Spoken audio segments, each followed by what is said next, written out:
So, what is Ashtanga yoga? So, let's just start by having a look at how to say the word.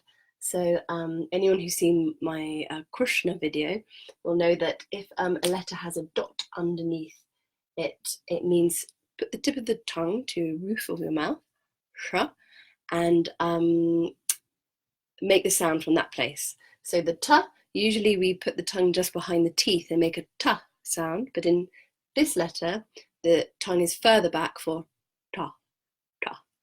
So that's quite easy for us to make, but for the S, a little bit more tricky. So instead of a sh, as we normally make, the tongue has to be pointed upwards for sh, aṣṭaṅga. So that's how we say the word. So are the 8 limbs, as they're known, a code of conduct or sequence of stages for us to progress upon? They are a series of things for us to read about in a book and then try and implement them in our life. So the 8 words which we probably heard: yama, niyama, asana. So before we can go on to pranayama, we must master asana, and then we master pranayama, and we move on to pratyahara. So I'm here to say that that's not exactly the fullness of what these ashtanga, these 8 limbs, are talking about. So the Yoga Sutras is a spiritual text, and it's written in a spiritual language, which means that you can't translate it using your kind of more mundane everyday language. So you have to look at it from a kind of different place because it's trying to take you to a different place. There's also something about the Sanskrit language which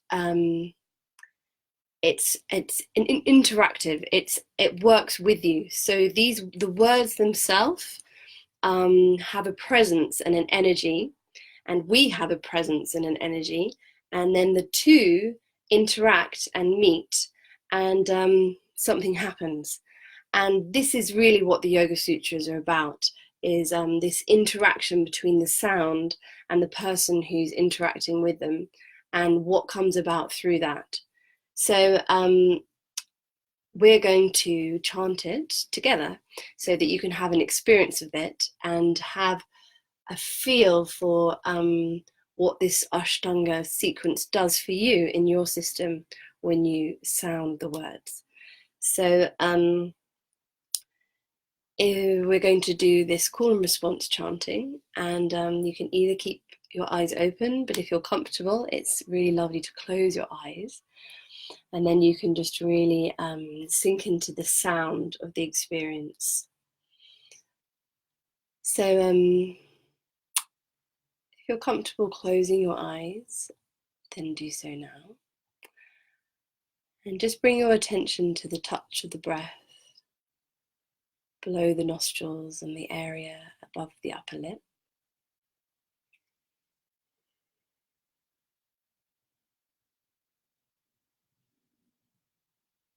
Just notice what's happening with the breath right now.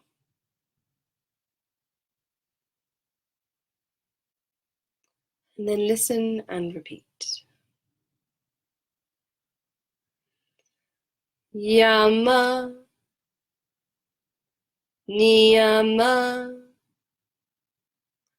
asana,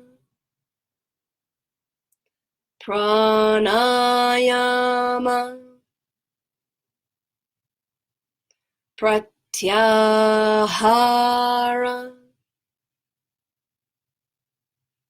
dharana, dhyana, samadhaya, ashtau, angani,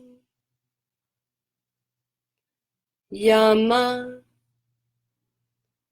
niyama, asana, pranayama, pratyahara, dharana, dhyana, samadhaya, aṣṭaṅgani, sorry, angani.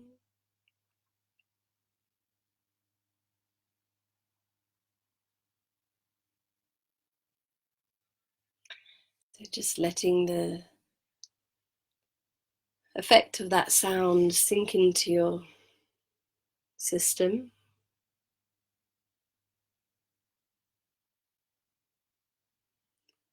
Just feeling the resonance of those words.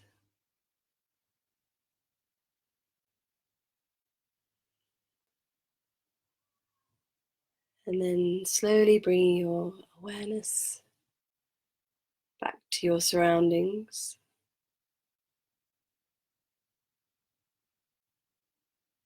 Back to the room around you. So